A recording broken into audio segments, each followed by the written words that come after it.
ধোয়া ওঠা গরম ভাতের সাথে আলু ভর্তা আর ঘি দক্ষিণাঞ্চলের মানুষের সবথেকে পছন্দের খাবার।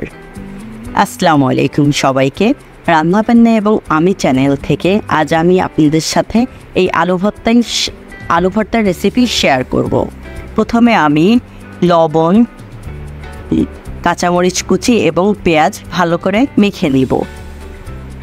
ভালো করে মাখা হয়ে গেলে এরপরে নিয়ে নিব আলুগুলো দিয়ে দিলাম।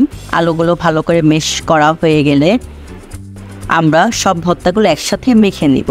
আর এর সাথে যদি হয় একটা ডিম ভাজা তাহলে তো কথাই নেই। আমার আলু ভর্তাটা করা হয়ে গিয়েছে। এখন আমি দিয়ে দিব সেই খুলনার বিখ্যাত ঘি, যা আমার আলু ভর্তাকে দেবে অন্যরকম একটা স্বাদ। দেখেন, খুব ঝটপট সহজেই মজাদার একটা আলু ভর্তা করে ফেললাম। খুব সহজে আমরা আলু ভর্তাটা বানিয়ে ফেলতে পারি। খুলনার অধিকাংশ লোকের সকালের নাস্তাই ছিল এটা, তাই আমার হঠাৎ করে মনে হলো এটা আপনাদের সাথে আমি শেয়ার করি।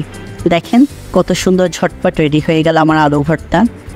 আর আজ আমার টেবিলে ছিল আলু ভর্তার সাথে গরুর মাংস ভুনা এবং ডাল। এটা দিয়েই মজা করে ভাত খেলাম, আলহামদুলিল্লাহ। আমার চ্যানেলটি যদি আপনাদের ভালো লেগে থাকে অবশ্যই সাবস্ক্রাইব করে আমার পাশে থাকবেন। আসসালামু আলাইকুম।